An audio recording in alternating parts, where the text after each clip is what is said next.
Yo en este momento voy a exponer el caso del Coca-Cola Sinclair. Yo dirijo un grupo de investigación en la Universidad Católica y nosotros venimos haciendo investigación en este territorio desde el año 2014.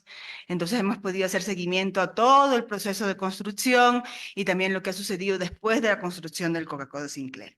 Entonces, bueno, como es seguramente conocimiento de muchos, esta mega infraestructura no se comenzó a construir en el año 2010 y en el año 2016, en teoría, se había terminado su construcción y se iba a entregar al Estado ecuatoriano. Sin embargo, hasta ese momento no ha sido entregada porque el Estado ecuatoriano interpuso una demanda de arbitraje contra el Coca-Cola Sinclair. A diferencia de los otros casos que estamos viendo aquí, en este caso es el Estado ecuatoriano el que impone la demanda, pero ya vamos a ver que con algunos elementos, ¿no?, que van haciendo que la cuestión cambie a lo largo del tiempo, ¿no? Entonces, esa demanda se interpone en el año 2021, justamente porque se habían encontrado una serie de fallas, ¿no?, en la infraestructura, ¿no? Básicamente se hablaban de cientos de fisuras, ¿no?, en los distribuidores y en la zona de la casa de máquinas, ¿no? Que yo incluso los pude constatar, ¿no?, en algunas visitas de campo que hicimos al territorio. Efectivamente, las fisuras están ahí y muchas de ellas incluso no son visibles, ¿no?, fácilmente porque se encuentran en áreas de la hidroeléctrica donde no se puede acceder libremente. La empresa comenzó a hacer una serie de soldaduras, ¿no?, para reparar estas fisuras. Sin embargo, el Estado ecuatoriano no acepta esta forma de reparación porque no cumple los estándares técnicos internacionales. Entonces, la demanda sigue abierta. En el año 2024, o sea, hace poquito, en mayo, recién se conformó el Tribunal de Arbitraje, o sea que todavía esto está abierto. Y tuvimos también una novedad, y es que en el mes de mayo también la Sinohidro, que era quien estaba demandada, interpuso por primera vez una contrademanda contra el Estado ecuatoriano. Así que en este momento tenemos las dos figuras, ¿no? Tenemos el Estado demandando a la empresa, pero también la empresa contrademandando al Estado.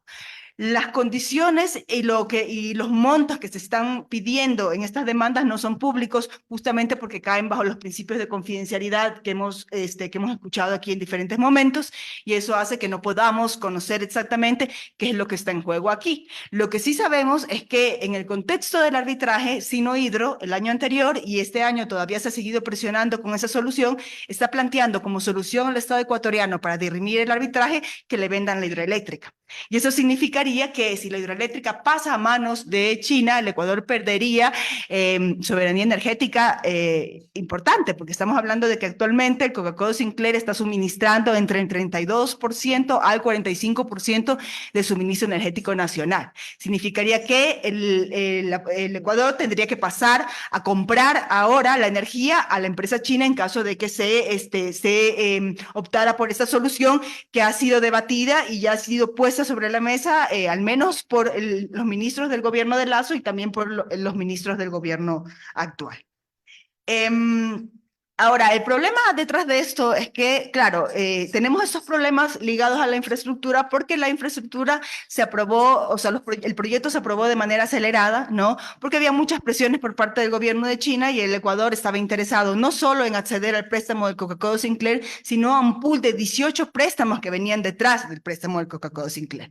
Eso significaba que había que aprobar las cosas rápido, había que aprobar las cosas sin muchas trabas, y eso llevó a que estudios que en otras ocasiones se habían tardado alrededor de 2 años, en este caso se hicieron en 6 meses. Y además, los estudios se entregaron 6 meses después de que se había firmado el contrato con la Sinohidro. Eso significa que el contrato con la Sinohidro no dependió de un visto bueno en relación a que se podía construir la hidroeléctrica ahí. Ahora, habían antecedentes también de que tal vez la zona no era la mejor para hacer una infraestructura de estas características. En el 1987 hubo un terremoto ahí que implicó la destrucción de una serie de infraestructuras, entre esas la infraestructura petrolera, la caída de la carretera que desconectó a la población por alrededor de 11 meses, ¿no? Y cuando se hicieron los estudios posteriores al terremoto, lo que dijeron los geólogos era que el terreno era inestable porque no había roca. Eso eran sedimentos de lodo que se habían ido depositando a lo largo de los años y que por lo tanto no era bueno pensar en obras en grandes infraestructuras en esa zona. Es más, en el informe informe que se presenta, que es un informe que financia el Consejo de Seguridad norteamericano, porque en esa época todavía la Texaco tenía el manejo del oleoducto, ¿no? Y ellos querían ver si es que convenía o no convenía moverlo. Decían en el informe que menos mal que la hidroeléctrica Coca-Cola Sinclair, que ya estaba en proyecto, pero aún no se había construido, no se construyó en esa zona, porque justamente la zona donde está actualmente la obra de captación es el punto donde empezaron los aluviones y los desastres ligados al terremoto del 87. 10 años después, ¿no? Un poquito más también, se olvidaron de los estudios, se olvidaron de lo que pasaba ahí, y en la urgencia por aprobar este proyecto de China, que habría este pool de financiamiento, pues se aprobaron estos proyectos sin tener los estudios, sin tomar en cuenta los riesgos que implicaba la infraestructura, con consecuencias nefastas para la población. A partir de la construcción de la hidroeléctrica ha comenzado un fenómeno en esta zona, que es el fenómeno de la erosión regresiva. El Estado no reconoce la responsabilidad de la hidroeléctrica en relación a lo que está sucediendo ahí, pero tampoco publican los estudios, que se dice que son confidenciales, y por lo tanto la población no puede acceder a la información, y eso genera muchos problemas, porque la población vive en incertidumbre, no sabe lo que va a pasar. La erosión regresiva implicó la caída de la cascada más grande del país. 160 metros de cascada desaparecieron en este proceso. Y a partir de ahí, el río se está comiendo el territorio, y eso ha llevado a que la carretera E45, que conectaba la zona petrolera con la capital y después con Puerto Balao desde los años 60, desaparezca. Y no solo la infraestructura petrolera, sino que conectaba la vida de las poblaciones. No, habían poblaciones que tenían sus tierras del otro lado de lo que hoy se conoce como el socavón, ¿no? Que es un agujero enorme que se ha abierto en el límite entre Napo y Sucumbíos, ¿no? Que interrumpe totalmente el paso de la población. Esto desde el año 2021. Eso significa que estamos ya a casi 3 años, ¿no? Con la población desconectada y con sus vidas desconectadas. Acceso a sus tierras, acceso a la educación, acceso a la salud, acceso a los hospitales, todo se ha encarecido. Tanto así que el proyecto que bramaba desarrollo, ¿no? Porque eso es lo que dijeron, no vamos a tener que aprobarlo porque trae desarrollo, no ha traído desarrollo. Según los últimos datos que publicó el INEC sobre pobreza y necesidades básicas insatisfechas en esa zona, en Napo tenemos un aumento del 19% de la pobreza por necesidades básicas insatisfechas, 19% entre el 2023 y 2024. Ese es el desarrollo. En relación a la pobreza por ingresos, se habla del 9% que ha aumentado la pobreza por ingresos. Y también en el caso de la provincia de Sucumbíos también tenemos números similares, menores que los de Napo, pero hablamos de un NBI con un aumento del 6,5, que eso es muy raro, porque el NBI se liga al tema de servicios básicos. Eso significa que la población no solo no es que ha tenido desarrollo, sino que ha perdido desarrollo. Ha perdido acceso a servicios, ha perdido acceso a salud, ha perdido acceso a educación, ¿no? Y todo esto como consecuencia de una hidroeléctrica que se construyó muy rápido, se construyó sin los adecuados controles, porque había una evidente asimetría, ¿no? de poder. De esto no se está discutiendo en los arbitrajes. En los arbitrajes se está discutiendo de fisuras, se está discutiendo de montos que irían al Estado o a la empresa dependiendo de quién gane, pero no se están discutiendo de todas estas afectaciones que está costando muchísimo dinero a la población y a la población local, pero también a todos nosotros, porque hay que atender el tema de la desconexión. O sea, han habido 10 variantes a los oleoductos, 10 variantes a los oleoductos. Cada vez que se hace una variante son millones de dólares. ¿Y quién paga eso? Nosotros, con nuestros impuestos. Y eso no se está discutiendo ahí. Otra cuestión fundamental es que ha generado una altísima vulnerabilidad a la infraestructura petrolera que está en esta zona. Esta zona también coincide con la zona por donde pasan los oleoductos. Y eso significa que desde que comenzó el proceso de erosión regresiva hemos tenido 4 derrames de gran magnitud. Cuando estoy hablando de gran magnitud, estoy hablando de por encima de 14.000 barriles versados en el río, ¿no? Con todo lo que significa para la población. Recuperar un río después de un derrame de esas características demora años. Y no pasa el suficiente tiempo entre un derrame y el otro para que se pueda recuperar. Eso significa que hay un proceso de empobrecimiento de la población que en parte tiene que ver con esos datos que yo estoy señalando, ¿no? Cuando se habla de ese NBI del 19,2%, que es una barbaridad, ¿no? Eso tiene que ver con eso. Claro, la gente ha perdido acceso a la comida, acceso al agua, acceso a los servicios básicos que ya no tienen, incluso a la electricidad. Estamos hablando de la infraestructura que provee el 52% de la energía nacional, pero en la zona no provee energía. El 90% de las poblaciones campesinas en la zona dicen que no tienen suministro de energía permanente, sino intermitente, y en algunos casos ni siquiera lo tienen. O sea que el desarrollo que prometió la hidroeléctrica seguramente desarrolla a alguien, pero al Ecuador y a la población local seguramente no. Cuestión de las demandas locales. Existió una demanda por los temas de los derrames justamente y la demanda se rechazó porque lo que plantearon era que era un desastre natural. Y como es un desastre natural no es culpa de nadie. Es exactamente lo mismo que le dicen a las otras poblaciones que se han quedado desconectadas. Lo que plantea el Estado es que es un desastre natural, que nadie sabe. Es más, en una entrevista que estuve en su momento, me parece que hace sí, alrededor de 2 años en el Coca-Cola Sinclair, yo le preguntaba a los ingenieros y les decía, porque claro, todo era así como, esto es alta ingeniería, esto es lo máximo del conocimiento, y claro, todo era muy técnico, todo era muy científico, y cuando yo les preguntaba, oiga, pero ¿y entonces lo que está pasando ahí?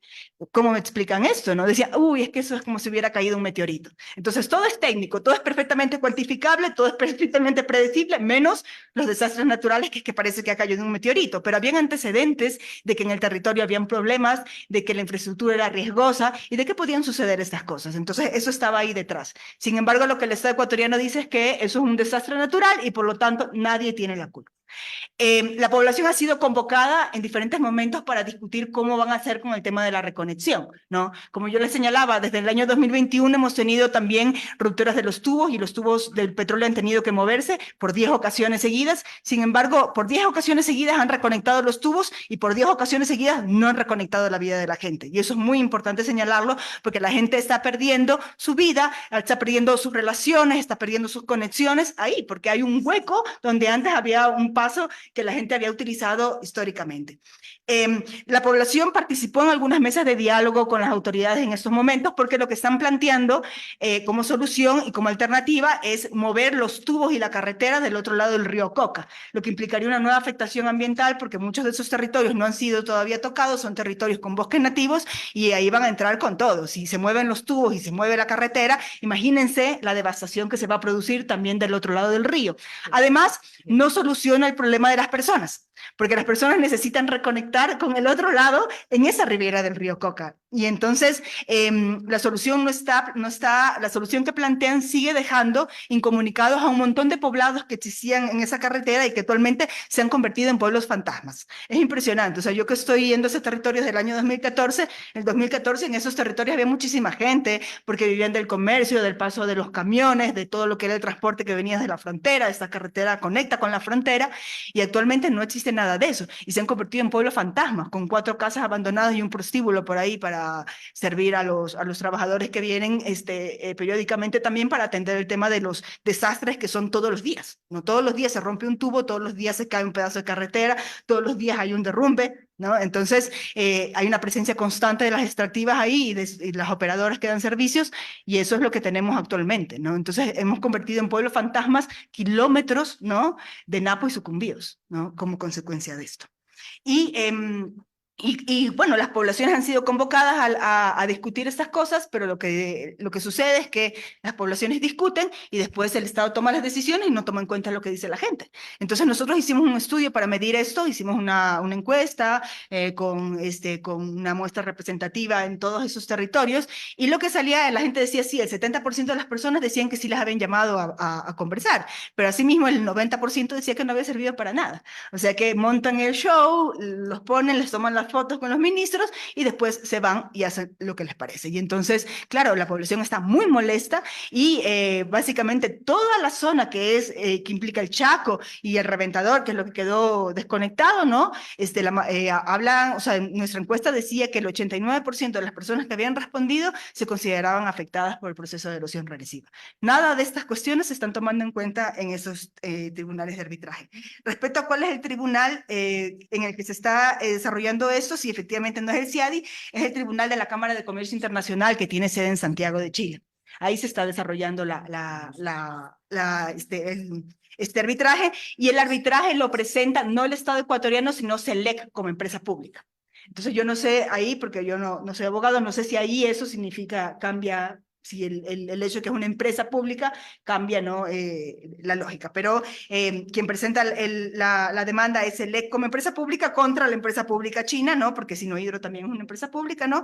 Entonces, me hablaban de 2 demandas, no son 2 demandas, es una sola demanda de arbitraje y dentro de la demanda de arbitraje del Ecuador contra China, Sinohydro hace una contraacusación, ¿no? Que la presenta recién en mayo de este año. No sabemos, no conocemos qué es lo que está pidiendo porque si todo el proceso y todas las peticiones en el proceso son confidenciales, entonces no tenemos acceso a esa información, así como confidenciales son los estudios que se están realizando en la zona. Para responder a la otra pregunta, el Cuerpo de Ingenieros del Ejército de los Estados Unidos está trabajando desde el año 2022 en realizar los estudios ahí.